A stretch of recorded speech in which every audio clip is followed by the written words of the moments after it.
So, Okay. Callie, take it away. Great. Thank you. We're here today. I'm here at Jawbone Park here in downtown Buchanan. And today, as part of Riverfest, we're doing a virtual tour, but pre-recorded tours, videos of our Buchanan water plant, as well as our watershed. And so I'm here representing the city as well as our water department. They regret that they can't be a part of a tour today as they have been in previous Riverfest, but they're a little short-handed right now, so they need all the water staff to be available for treating our water and distributing our water, of course. So I'm the information coordinator and grant writer for the city of Buchanan. Down here at Jawbone Park, where a little later our horticulturist Dixie Green will also be joining us to discuss our flower program. You see some of the flowers in the park here, and you see them as you move around Buchanan, down Main Street, and all over. We have some nice displays, especially this time of year, of course. And we do use some sustainable horticulture and agricultural practices in maintaining these beds and displays. So I'll let her talk about that a little bit in a little while. But first, we're going to share with you a video tour that was created last year of our Buchanan water plant. When we go in person, did I lose you or you're still there? Oh, you're just bringing up the screen, sorry. We'll be able to have in-person tours again, hopefully at the Riverfest in 2021. But with COVID concerns, we're not doing that. Of course, right now we're having our virtual online Riverfest, and so we are providing you with this video today, and it's also available on our website at any time. So if you want to share it with friends or family or check back and see it later, you can do so and find it on our website, and I'm sure Autumn might be able to drop that link into the chat box there if you're interested. And with that, Autumn, if you'd like to go ahead and start the videos.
Sorry about that. I just lost audio. So let's get back to our video.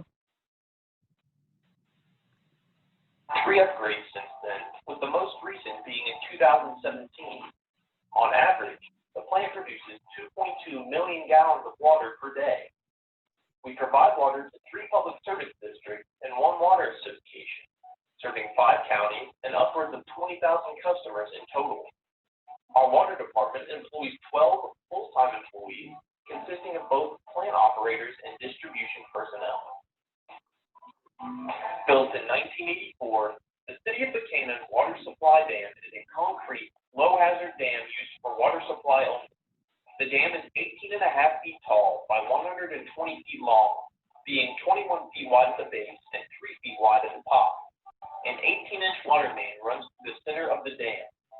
In the winter, a bypass is opened up in the dam to pull sediment off the bottom of the river. The dam is closed in the summer to prevent drought-like conditions. It provides 656.6 acre-feet of water storage, and once the water has stopped flowing over the dam, can supply 60 to 70 days of water to the water treatment plant. Our water intake station, which is located at the southern end of Wood Street, pulls water from the Buchanan River and pumps it to the water treatment plant. 2 14-inch intake pipes accompanied by two 2.5-inch air lines, run out into the middle of the river at the intake station. Each intake pipe is capped off with a screen bullet used to separate sediment and debris from the water being drawn in. The air lines clear collected debris from the bullets during high water conditions to keep water flowing smoothly into the station's wet well. This process keeps the wet well at the river's level in order for the pumps to run without interruption. After the water is pulled into the wet well, two 4,000-gallon per minute pumps, which were recently upgraded in 2018, draw the water up and pumps it to the treatment plant. Water treatment at the Buchanan Water Treatment Plant utilizes a process which is known as the multi-barrier approach. In essence, as water passes through the plant, it undergoes different forms of treatment. For much of the year, treatment begins immediately on intake. The first barrier is oxidation and disinfection. An oxidizer is added to reduce organics that are present in the water, which enables the disinfection process to be more effective. This process is designed to kill most microorganisms and pathogens in the water on contact. The second barrier consists of coagulation, flocculation, and sedimentation. Coagulation is the clumping together of very fine particles which is caused by the addition of a chemical known as a coagulant. Flocculation causes the clumps to gather together to make larger, heavier clumps through various stages of mixing. As mixing intensity decreases and the water flows through the process, the solid particles settle out of the water, known as sedimentation. The final barrier is filtration. Filtration is the process of allowing the water to flow through a filter with very tiny pores that catches particles not removed in previous barriers.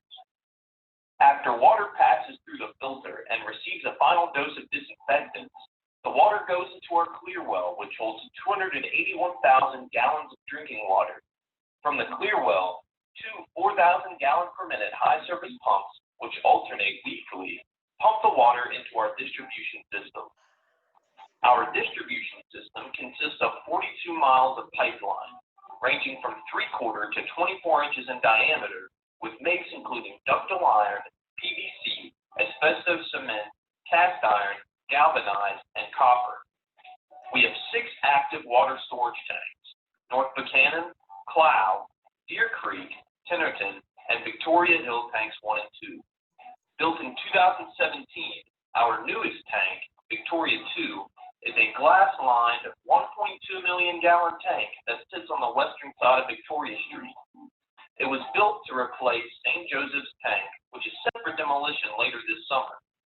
In total, we have a water storage capacity of 4.5 million gallons. The water department also has 3 booster station sites: Tennerton, Deer Creek, and the airport. We have over 1,200 gate valves in our system, which consists of inline control, fire hydrant, fire service, and flushing gate valves. We also have 250 fire hydrants, including city, county, and private hydrants that are flushed in both the spring and the fall. We average 30 water main breaks a year, down from an average of 100 20 years ago. Distribution maintains an extensive mapping system that details the layout of water mains and lines throughout the service area, and are currently implementing a geographic information system to bring all collected data together with geographical points. The objective of our distribution and maintenance personnel is to eliminate the interruption of services caused by equipment failure and to extend the service life of all equipment.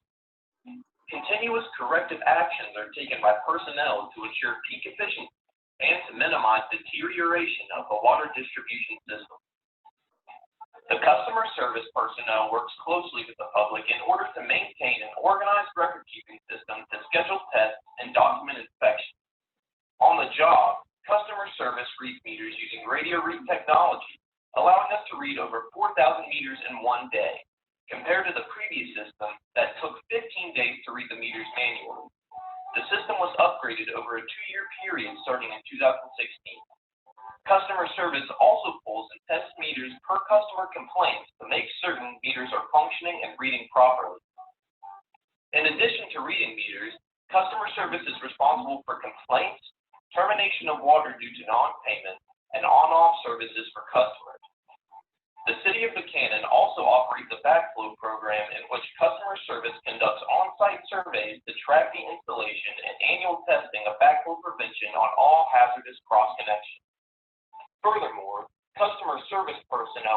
closely with City Hall staff to coordinate work orders. City Hall staff are largely responsible for billing of customers and play a big part in keeping our customer service system running smoothly. Without them, our jobs would be a lot harder.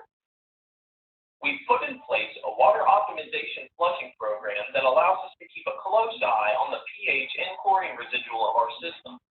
The program includes 18 flushing sites, 6 tank sites, 3 booster stations, and our master resale meters to our public service districts. We try to maintain a 0.2 chlorine residual throughout our system, including the dead end. Master meters are typically kept to a higher residual because they are not associated with dead end water mains. 5 of our sites are equipped with automatic flushers. These devices run for 5 minutes each day and were made completely in-house at the fraction of the cost it would take to buy them commercially. SCADA, or Supervisory Control and Data Acquisition, is a program that allows the water department to control all processes locally at our plant and at remote locations. We monitor, gather, and process real-time data, such as monitoring tank levels, booster pump run times, as well as start and stops of pumps. In addition, the water treatment plant operators run the plant using our mission control SCADA system. From the dam to distribution, the water treatment process wouldn't function without the hard work of our employees. Of our 12 full-time employees, we have a water superintendent who also doubles as a Class 4 operator, a water plant chief operator who is also a Class 4 operator, a water distribution chief operator, 2 additional Class 4 operators, 2 Class 3 operators, and 5 water distribution operators. Each of our employees also possess additional trades not related to water treatment and distribution. Trades such as welding, electrician, mechanics, carpentry, plumbing, and masonry provide essential support to the operations of the Buchanan water system and yield saving area in the city's budget. The water department works with a $2.5 million budget. Our budget consists of salary, electric, gas, vehicle maintenance, chemical costs, system maintenance, and all plant and distribution equipment. Roughly, it costs $6,849 per day to run the water department. The city of Buchanan prides itself on being one of the most cost-effective water providers in the state. Out of 371 water treatment plants across the state, our municipality ranks 37th at 3,400 gallons of water, costing $21.80, 42nd at 4,000 gallons, costing $25.56, and 43rd at 4,500 gallons, costing $28.70. Here at the City of Buchanan Water Department, our mission is to provide safe and healthy drinking water to our customers. From our plant operators to our distribution personnel, we work hard every day to keep the water flowing.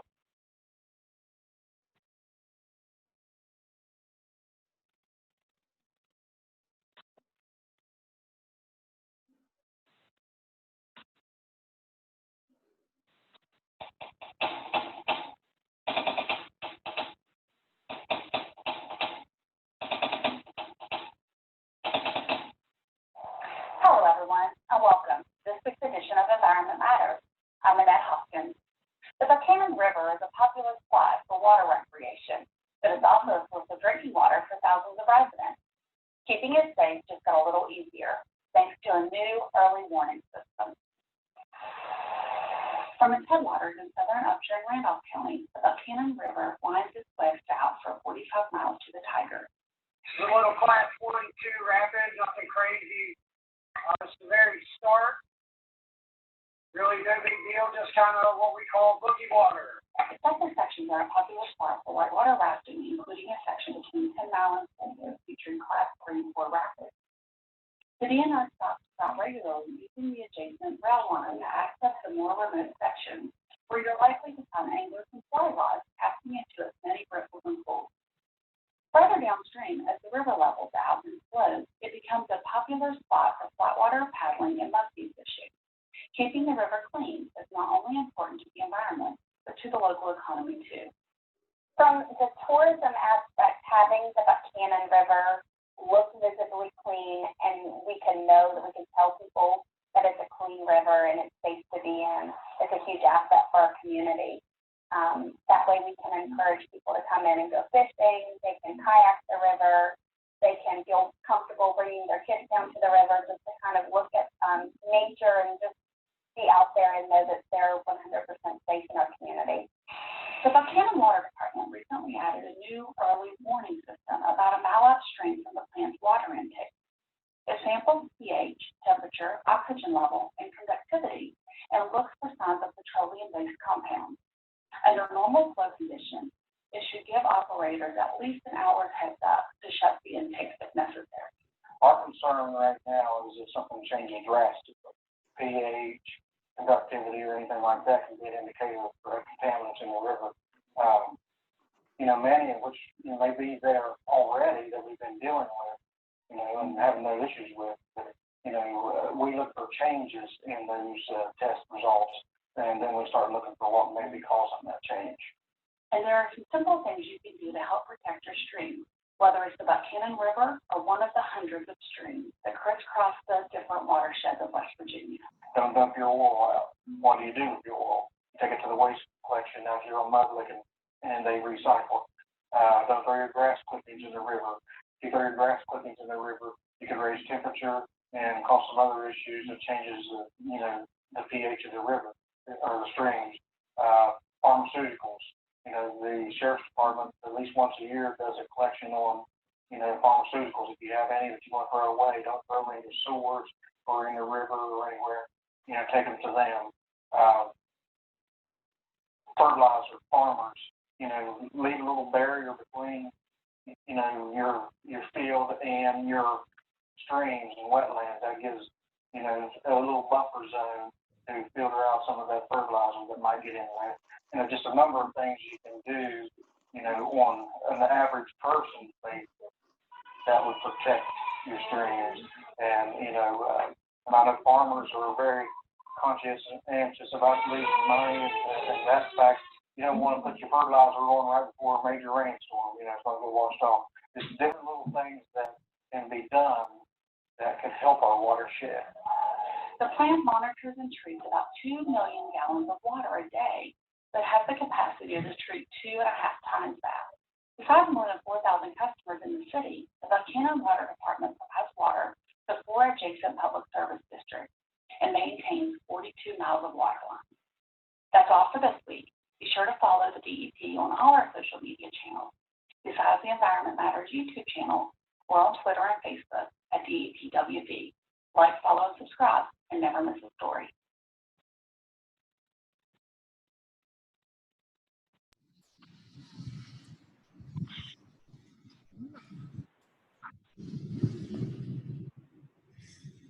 Okay. Thank you, everyone, for and joining us on that little tour of the water plant and our watershed here in Buchanan.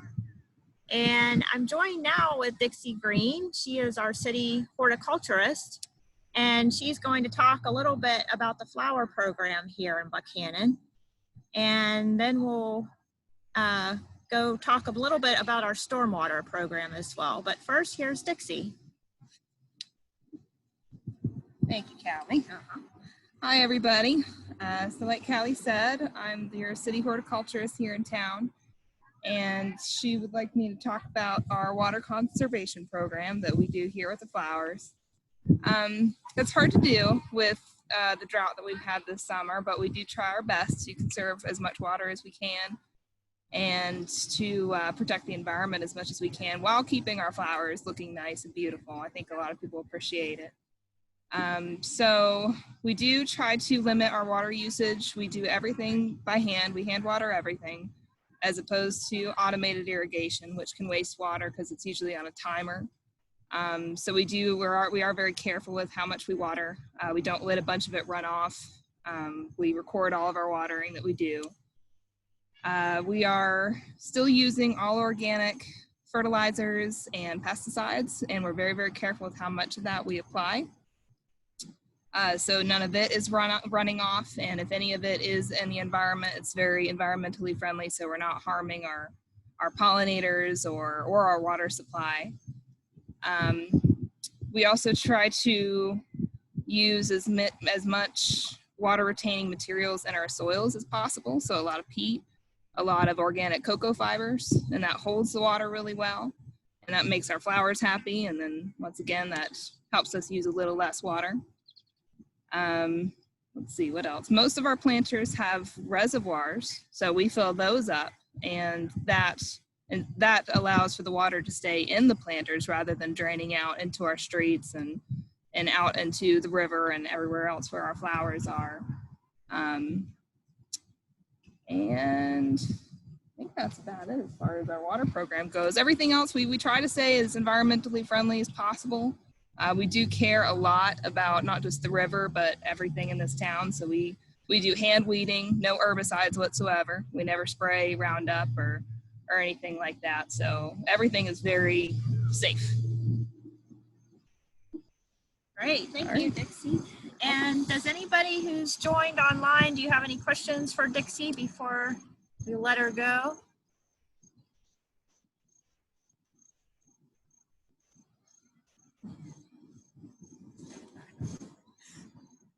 All right. Well, thank you so much for coming and joining us today. Bye, guys. Bye. Bye, Thank you. Callie. Thanks. Okay. And to wrap up today, I thought kind of leading off what Dixie was saying, all of the types of things that we can do. We often, when we think about pollution, we're thinking about, you know, industrial pollution perhaps, and large scale and single point pollution.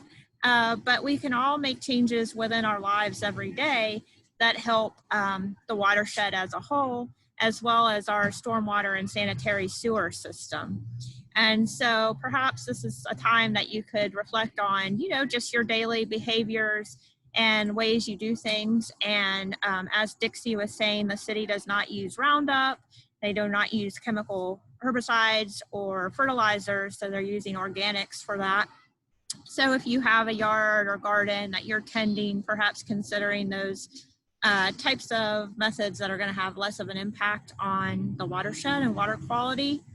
And as far as the sewer, sanitary and stormwater sewer system itself, to help it run even more efficiently, consider what you're putting down the drain, making sure that the types of products that you're buying, everything from shampoos and even lotions these days may have those microplastics, so that's something to think about, and becoming a big concern for water quality and a big concern for our sewer plant here in town too. That's certainly on their radar and the water plant's radar as well when they're thinking about treatment.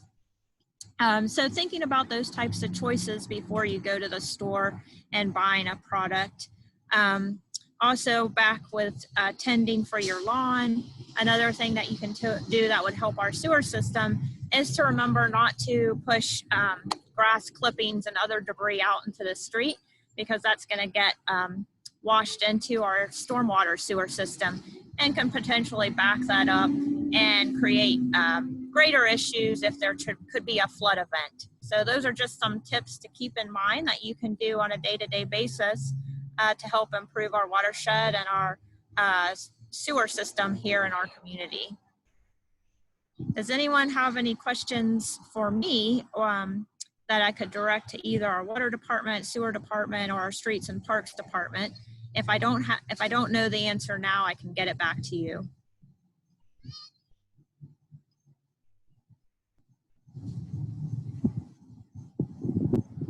Okay, wonderful. Well, I did in the chat box there, you'll see I dropped the link into the videos that were played today. I see a message, I think, coming through to Kevin, and he's going to want me to get into like the storm drains going into the sewer, and he might also have questions regarding like backflow preventers. We do require backflow preventers for restaurants especially. That could be a problem. A backflow preventer does as it sounds. It prevents the flow in the water from going backwards to get into the water supply system and distribution system. So particularly for restaurants where there could be a lot of oil or other things that you don't want to have in the clean water source, they're required to have a black backflow preventer. And even residents can install those if they would like to be extra careful about that. That's a good thing to have. Looking to see if I have any other questions, and I apologize because we are outdoors here today, which is wonderful. I have kind of a glare on my screen, so I can't see as well as I would like, but I think hopefully that was answering your question there. Again, I did drop the link into the videos to the chat box. We'll share them on our Facebook and website as well. And so we encourage you to share those with your friends and family if they're interested in learning a little bit more about the watershed and water system here in Buchanan and our stormwater sewer system. And also that is a part of our scavenger hunt that both youth and adults are encouraged to participate in all week for the Buchanan River Fest, and checking out that webpage and those videos is part of that scavenger hunt. So you've already checked that off the list if you're on with us today. So we encourage you to take part in that scavenger hunt because we have a lot of great prizes to some of the local restaurants in town. And this weekend, we're going to have additional prizes for river floats. Is that right, Kevin? Do you want to hop in and talk about prizes at all? I can. First off, we've added an event tomorrow, Thursday at 4 p.m. Pearson Keating wasn't able to perform yesterday afternoon for us, so we've given him another time slot at 4 p.m. tomorrow, and there's a gift certificate for a massage or Reiki session that will go to somebody that's attending that event tomorrow. That's from Wellness Haven, West Virginia, here on Main Street. The prizes for the scavenger hunt are substantial. The youth prize is a family kayaking adventure, which is all day for up to 5 people. And the adult prize is 2 couples packages. Those are all day adventures as well, and you can use them. You can go out twice, or you can invite another couple to go with you. Of course, the grand prize and the Water Warrior Award will go to the grand prize winner, and that is a 10-person all-day kayaking adventure, and that will include a picnic lunch from one of our local restaurants. Now, the season for kayaking in the Buchanan River with day tripping adventures ends Labor Day weekend. So these certificates are, for all intents and purposes, for next year. But we want to be able to encourage people to get out on the water, and that's why we're doing these awards. It was very important to April that people use the river recreationally, and we take advantage of this tremendous resource we have instead of focusing on some other industries that might be here today and gone tomorrow. Tourism is worth more to West Virginia than oil, gas, and coal combined. And the future of West Virginia can be very strong on tourism. What else did I have? Yesterday's prize winner was Beth Henry Vance. And she gets to choose between a gift certificate for Sam's Pizza and or Stone Tower Brews. So I'm waiting for her word as to which one she wants, and the other one goes back into our prize cachet for tomorrow. I think that's about all I have right now, Autumn and Callie. Thanks, Kevin. We have a question that came in. Make sure I didn't How does the water department keep weeds from eating pipes if no Roundup? I'm glad, just curious. Well, that was Dixie's with our streets and parks department. With the flower program is kind of underneath streets and parks. So I would have to talk to Kelly Arnold, who's the supervisor at the water department, to find out if they are also using those practices to make sure. But I don't know how much management, of weeds they do at all, to be honest. So I know for streets and parks and Dixie's department with the flower program, they do a lot of hand weeding as, the necessary alternative. So much more time consuming and labor intensive, but overall good for the watershed. Thank you. And Beth just the saying thanks for the certificate. Great. You're welcome, Beth. Thank you. And thank you. Autumn has dropped in the scavenger hunt, the link to the scavenger hunt and how you can get involved with that. And reminding everybody that it is due by noon on Friday. And the email address is West Virginia Rivers at westvirginiarivers.org. Awesome. Did I miss anything in there, Autumn? I also dropped in our stormwater toolkit. We have a stormwater toolkit that we developed in collaboration with some watershed groups. And so that toolkit is developed for watershed groups, but if you're interested in helping to reduce stormwater runoff in your community, that's something that would be available for your use. And it just talks about some of the different methods that you can use to reduce stormwater pollution, like planting rain gardens and rain barrel workshops in the community where you would give out rain barrels, stuff like that. So if you're interested in stormwater runoff issues and what you can do as a community to help reduce the stormwater pollution, that toolkit is available for you to download and use. Awesome. I'm going to take that and add it to our water department page that I had shared, so that will be up there as well. So thank you for sharing that, Autumn, and thank you so much to West Virginia Rivers, and especially to Autumn, for putting all these Zooms together and helping this event be a success. It's going great so far, I think, and would not have happened without Autumn, I can tell you that much. So thank you so much.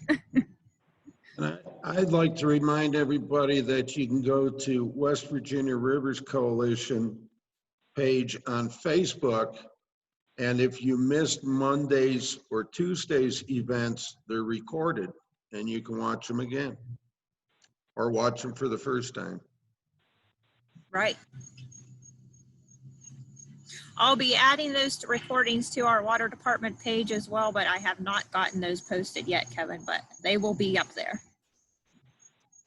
Excellent. And I want to remind everyone that tomorrow we also have the Water Quality Roundtable, where many of us will be joined with some more groups from around Buchanan and around the state. We have Buchanan River Watershed and Moms Clean Air Force, Upshur County Convention and Visitors Bureau, in addition to some statewide groups, West Virginia Sierra Club, West Virginia Highlands Conservancy, West Virginia DEP, and we'll be discussing water quality issues both in the Buchanan River and throughout the state. So if you're interested in water quality issues, make sure to join us tomorrow at noon for the Water Quality Roundtable. The groups that will be represented will be introducing themselves and the work that they do, and then we'll have an opportunity for the audience members to ask questions of those entities on water quality issues. So be sure to check that out tomorrow at noon. And Great. Friday's events are just happy hour and a half. Live music for an hour and a half with 3 great local musicians, or 2 and a couple. We have Ime starting off at 4 We have Michael and Carrie Klein at 4:30, and then we have Seth Maynard at 5.